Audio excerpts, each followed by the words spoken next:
Good morning बच्चों, उम्मीद है आपने पार्ट 1 और 2 दोनों पूरा कर लिया होगा। आप इसे मुझे मेरे व्हाट्सएप नंबर पे भेजिए, मैं आपका वर्क चेक करूँगी, ठीक है। आज हम पार्ट 3 शब्द विचार इस पार्ट को पढ़ेंगे। चलिए शुरू करते हैं। सबसे पहले इन शब्दों को देखते हैं और पढ़ते हैं। कमल, क अ म अ ल अ, कमल। मोर, म ओ र अ, मोर। भालू, भ अ ला उ, भालू। तो बच्चों, आपने देखा कि ये सभी शब्द दो या दो से अधिक वर्णों के क्रमबद्ध और सार्थक समूह से बने हैं, जिन्हें हम शब्द कहते हैं। आप यहाँ देखेंगे भालू, इसमें कितने वर्ण हैं? 4 वर्ण। मोर, इसमें भी कितने वर्ण हैं? 4। कमल, इसमें 6 वर्ण हैं, ठीक है। शब्द की रचना एक से अधिक ध्वनियों के मेल से होती है। शब्द के बारे में निम्नलिखित बातों का ध्यान रखना चाहिए। प्रत्येक शब्द का कोई ना कोई निश्चित अर्थ होता है। शब्द अपने में स्वतंत्र होते हैं। आइए अब जानते हैं पद किसे कहते हैं। जब शब्द का प्रयोग वाक्य में व्याकरण के नियमों के अनुसार होता है तब वह पद कहलाता है। जैसे उदाहरण देखते हैं। तेज गर्मी पड़ रही है, हवा तेजी से चल रही है। पहले वाक्य में तेज तथा दूसरे वाक्य में तेजी से बन गया। दोनों ही स्थितियों में वाक्य में प्रयुक्त शब्द पद कहलाएंगे, ठीक है। स्थिति तो बदल रही है, लेकिन दोनों ही शब्द तेज और तेजी से, दोनों ही शब्द क्या कहलाएंगे? पद कहलाएंगे। तो जब शब्द का प्रयोग वाक्य में व्याकरण के नियमों के अनुसार होता है तब वह पद कहलाता है, ठीक है। अब हम बात करेंगे शब्दों के वर्गीकरण के बारे में। तो मैं आपको बता दूं, शब्दों को 4 भागों में बांटा गया है। पहला है उत्पत्ति के आधार पर, दूसरा है बनावट के आधार पर, तीसरा है अर्थ के आधार पर और चौथा है प्रयोग के आधार पर। अब हम एक एक करके इसे पढ़ेंगे। सबसे पहले उत्पत्ति के आधार पर शब्द। उत्पत्ति के आधार पर शब्द के 4 भेद हैं: तत्सम, तद्भव, देशज और विदेशी। आइए एक एक को जानते हैं। तत्सम शब्द, तत् का अर्थ होता है उसके और सम का अर्थ होता है समान, यानी संस्कृत भाषा से हिंदी में बिना किसी बदलाव के प्रयोग किए जाते हैं, वह शब्द तत्सम शब्द कहलाते हैं। ये सभी शब्द संस्कृत भाषा से लिए गए हैं और हिंदी में बिना किसी बदलाव के इनका प्रयोग हो रहा है।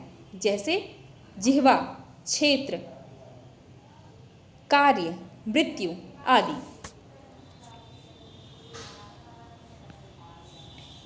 तद्भव शब्द, तद का अर्थ होता है उससे, भव का अर्थ होता है होना, यानी जो शब्द संस्कृत भाषा से थोड़े बदलाव के साथ हिंदी में प्रयोग किए जाते हैं, वे शब्द तद्भव शब्द कहलाते हैं। जैसे आइए देखते हैं तत्सम। अगर हम तत्सम में देखें तो अंधकार है, लेकिन उसका तद्भव क्या होगा? अंधेरा, ठीक है। अग्नि, अग्नि का है आग। मयूर, मयूर का है मोर। उच्च, उच्च का तद्भव ऊंचा। तो तत्सम शब्द संस्कृत भाषा के शब्द हैं जो हिंदी में प्रयोग किए जा रहे हैं, लेकिन तद्भव शब्द क्या है? संस्कृत भाषा के शब्द तो हैं, लेकिन इसमें थोड़ा सा बदलाव कर दिया गया है और ये हिंदी में प्रयोग हो रहे हैं। तो समझ गए आप लोग? अब आइए कुछ और तत्सम और तद्भव के बारे में जानें। ज्येष्ठ, ज्येष्ठ का तद्भव है जेठ। कार्य, काम। क्षेत्र, खेत। जिह्वा, जीभ। कर्ण, कान। तृण, तिनका। दंत, दांत। मुख, मुंह।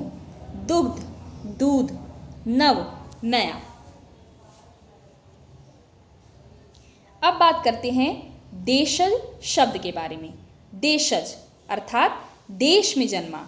जो शब्द देश के विभिन्न प्रदेशों में प्रचलित आम बोलचाल की भाषा से हिंदी में आए हैं वे देशज शब्द कहलाते हैं, जैसे खिड़की, धोती, लोटा, गाड़ी, पेट, पिल्ला आदि। अब बात करेंगे विदेशी शब्द के बारे में। जो शब्द विदेशियों के संपर्क में आने पर विदेशी भाषाओं से हिंदी में आए हैं वे शब्द विदेशी शब्द कहलाते हैं, जैसे अंग्रेजी के कुछ शब्द हैं pen, pencil, station, car, doctor, school आदि। अरबी के शब्द हैं जहाज, मतलब, तारीख, कीमत, अमीर, औरत, इज्जत आदि। अब हम बात करते हैं बनावट के आधार पर शब्द। तो बच्चों, बनावट के आधार पर शब्द के 3 भेद होते हैं। देखिए कौन कौन से होते हैं।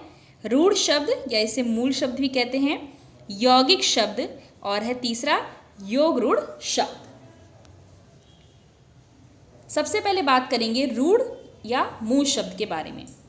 जो शब्द अपने में पूर्ण हो, जो दूसरे शब्दों के योग से ना बने हों तथा जिन शब्दों के सार्थक खंड ना हो सकें वे रूढ़ या मूल शब्द कहलाते हैं। जैसे दिन, दिन शब्द के यदि हम खंड करेंगे तो दी जोड़ ना होंगे, जो निरर्थक खंड हैं, इसका कोई अर्थ नहीं निकल रहा है।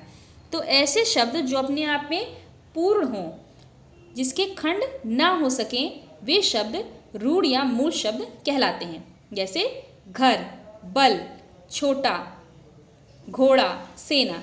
जब इनको हम तोड़ते हैं, जब इनको खंड करते हैं तो इनका कोई अर्थ नहीं निकलता है, ये निरर्थक होते हैं, तो इसलिए ये मूल शब्द हैं। ठीक है। अब है यौगिक शब्द। यौगिक का अर्थ है मेल से बना हुआ। जो शब्द किसी मूल शब्द में अन्य शब्द या शब्दांश लगाने से बनते हैं वे यौगिक शब्द कहलाते हैं। जैसे विद्यालय, विद्यालय विद्या और आलय से बना हुआ है। विज्ञान, वि और ज्ञान से बना है। सुंदरता, सुंदर और त से मिलकर बना है। तो जो शब्द किसी मूल शब्द में, मूल शब्द है ना विद्या, मूल शब्द में अन्य शब्द को जोड़ करके, यानी शब्द या शब्दांश जोड़ करके बनता है, वे यौगिक शब्द होता है। ठीक है।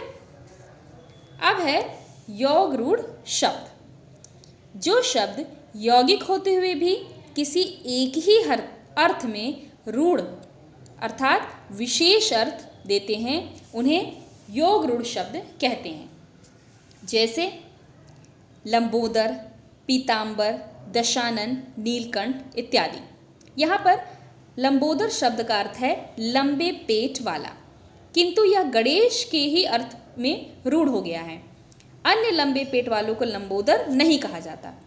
तो ये जो शब्द है लंबोदर, पीताम्बर, दशानन, ये किसी विशेष अर्थ में ही प्रयोग किए जाते हैं। लंबोदर शब्द हम गणेश भगवान के लिए प्रयोग करते हैं। उसी तरीके से पीताम्बर, पीले हैं वस्त्र जिसके, उन्हें पीताम्बर कहते हैं। पीले वस्त्र कोई भी पहन सकता है, परंतु यहाँ पे कृष्ण, भगवान कृष्ण के लिए ही प्रयुक्त हुआ है। ठीक है। जैसे दशानन, दशानन का अर्थ आप किसके लिए जानते हैं? रावण के लिए। रावण के लिए ही यह विशेष रूप से इस शब्द का प्रयोग हुआ है। तो जो शब्द यौगिक होते हुए भी किसी एक ही अर्थ में रूढ़ अर्थात विशेष अर्थ देते हैं, उन्हें हम योग रूढ़ शब्द कहते हैं। अब हम अर्थ के आधार पर बात करेंगे। तो अर्थ के आधार पर एकार्थी शब्द, अनेकार्थी शब्द और पर्यायवाची शब्द और विलोम शब्द, इनके बारे में बात करेंगे। तो सबसे पहले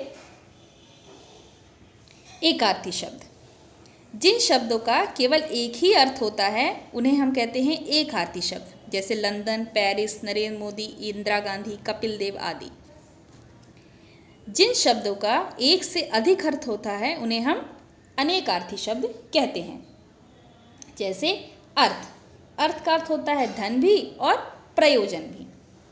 अंबर, अंबर का अर्थ होता है वस्त्र भी और आकाश भी। प्राण, प्राण का अर्थ होता है वायु भी और जीवन भी। कुल, कुल का अर्थ होता है सभी और वंश भी। तो जिनका एक से अधिक अर्थ होता है उन्हें हम क्या कहते हैं? अनेकार्थी शब्द कहते हैं। ठीक है। अब हम बात करेंगे पर्यायवाची शब्द के बारे में। जैसे ऐसे शब्द जिनका अर्थ लगभग समान होता है और वे समानार्थी शब्द कहलाते हैं, ऐसे शब्दों को हम क्या बोलेंगे?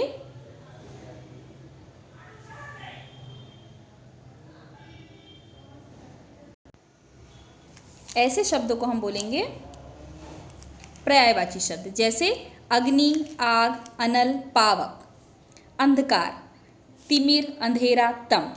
ठीक है। अब हम बात करेंगे विलोम शब्द के बारे में। परस्पर विपरीत अर्थ का बोध कराने वाले शब्द विलोम शब्द कहलाते हैं। जैसे अंधकार, प्रकाश, अमृत, विष। अब हम बात करेंगे प्रयोग के आधार पर शब्द। तो बच्चों, प्रयोग के आधार पर शब्द दो प्रकार के हैं। ये हैं विकारी शब्द और अविकारी शब्द। विकारी शब्द वाक्य में प्रयोग करते समय जिन शब्दों के रूप में लिंग, वचन आदि के कारण परिवर्तन या विकार उत्पन्न होता है, वे शब्द विकारी शब्द कहलाते हैं। हिंदी में विकारी शब्दों के अंतर्गत संज्ञा, सर्वनाम, विशेषण तथा क्रिया शब्द आते हैं। ये सभी शब्द क्या होंगे? विकारी शब्द। यानी ऐसे शब्द जो वाक्य में प्रयोग करते समय जिन शब्दों के रूप में लिंग, वचन के कारण परिवर्तन हो जाता है या विकार उत्पन्न हो जाता है, वे शब्द विकारी शब्द कहलाएंगे। अविकारी शब्द वाक्य में प्रयोग करते समय जिन शब्दों के रूप में कोई परिवर्तन नहीं होता, अर्थात जो यथावत रूप में बने रहते हैं, वे अविकारी शब्द कहलाते हैं। अविकारी शब्द में कौन कौन है? जैसे क्रिया विशेषण, संबंध बोधक, समुच्चय बोधक और विस्मय आदि बोधक। ठीक है। तो आज आपने शब्द के बारे में जाना, शब्दों का वर्गीकरण जाना। शब्द को कितने भागों में बांटा गया है? 4। उत्पत्ति के आधार पर, बनावट के आधार पर, अर्थ के आधार पर और प्रयोग के आधार पर। एक एक करके हमने सभी को जाना। तो बच्चों, आप पार्ट 3 आपको अपनी पुस्तक से पढ़ना है। ठीक है। पार्ट 3 शब्द विचार। धन्यवाद बच्चों।